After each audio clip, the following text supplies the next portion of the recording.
December the 28th, 2025. Guys, you're looking at new images of Atlas, different aspects of the different filters. Now, the one that's really interesting is across the bottom to me, the Lambda Series 659 and Lambda 530 nanometers. Look at this jet. This is not supposed to be there, guys. This is facing the sun. Any type of, once you pass the sun, the tail will be back there, the debris trail. You'll have an ion tail that's directly opposite the solar winds, but this is like a jet tail. Now, yesterday, many of you know that who Dobsonian Power is. He has a YouTube channel, has a telescope, and he takes pictures of Atlas. And he was the only one that I know of course, we're not going to see all the pictures. He was the only one I knew of then, as Atlas came around the sun, that he took a thermal image. Now, this row right here, guys, is amazing. This thing is accelerating, possibly changing directions. Yesterday, again, on Dobsonian Power, Avi Loeb, I think it was yesterday. Check back 2 days if you're going to check Dobsonian Power's YouTube channel. Avi Loeb came on there and agreed with something that I've been saying from Jump Street. This object has a forward shield. And what they're talking about, guys, is this jet going out would blow away any debris, meteorites, anything like that. And guys, it's almost identical to some of the stories when the first Anunnaki spacecraft came from Nibiru to Earth. It talks about the journey, and we're going to cover that.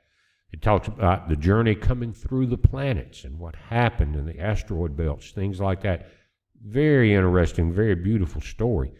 But right now, guys, we've got problems because if this thing is jetting like this, it's got its own shield, it's approaching Jupiter within what's called Jupiter's Hill, which is the gravitational field. That changed, remember, after perihelion. So now it's going to be subjected to the gravity of Jupiter. Comments in the video back when we first mentioned this said that's the perfect parking maneuver. Come in against all the rotation of the planets, come around the sun to get the right angle, and then catch Jupiter's gravity to slow everything down. Other people were talking about as it passed Earth and Mars and Mercury that it could be dropping off probes. I don't know that. But there's a 20-second stack of images that looks very deep into the structure of this object. Let's take a look at it.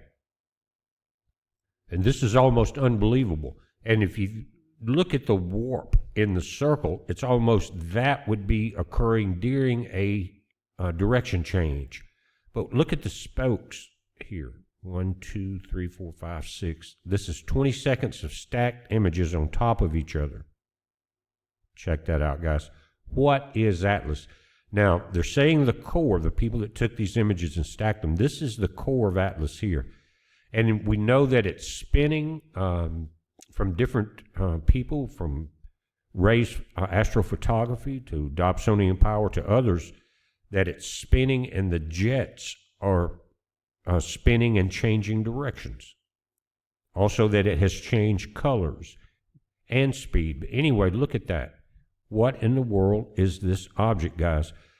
I can't help but show you the image, especially since Avi Loeb agreed that we have a shield in front of it.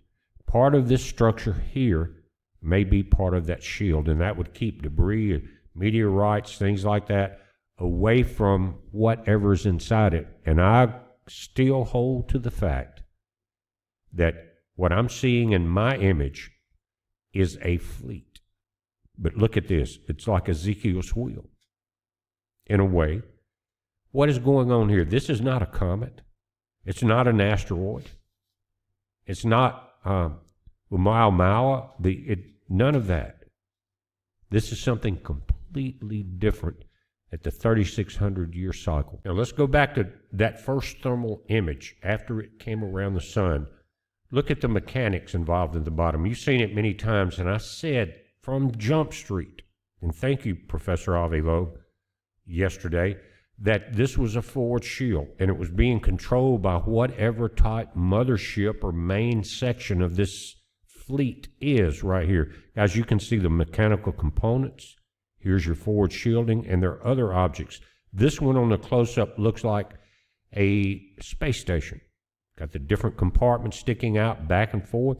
Back here, it's a little harder to tell, but this is a fleet. And what is this right there?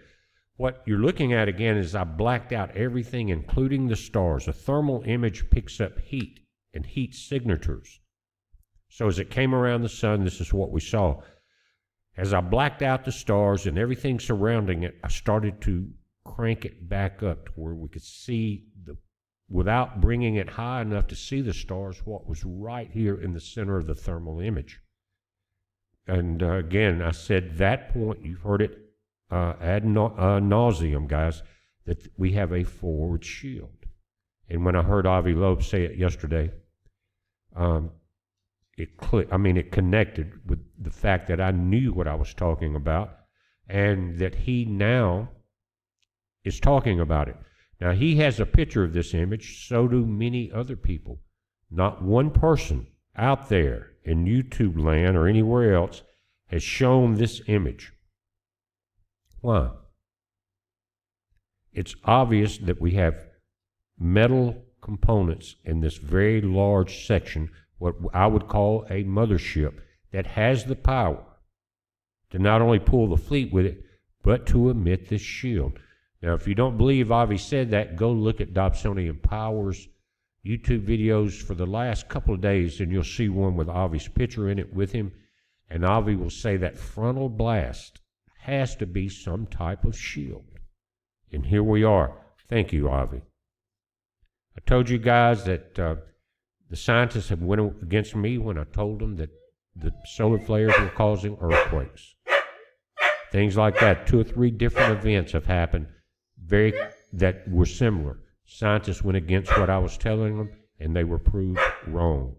And that's Pepper, one of my huskies. It's time for his treat, he thinks.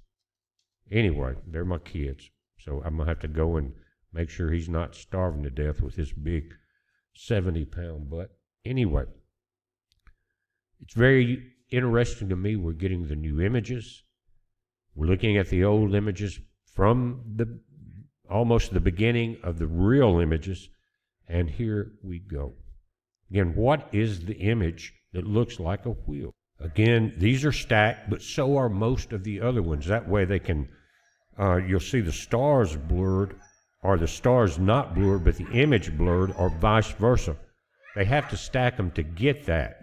Because it's moving, you stack it on top of it, but look, what is this? It looks very familiar, and that's what is very disturbing to me. Anyway, guys, watch it. We're going to watch it. It ties in perfectly with the timing of the Sumerian tablets. And right now, all the other huskies in the background are saying, yes, Jesse, it's snack time. And so here we go.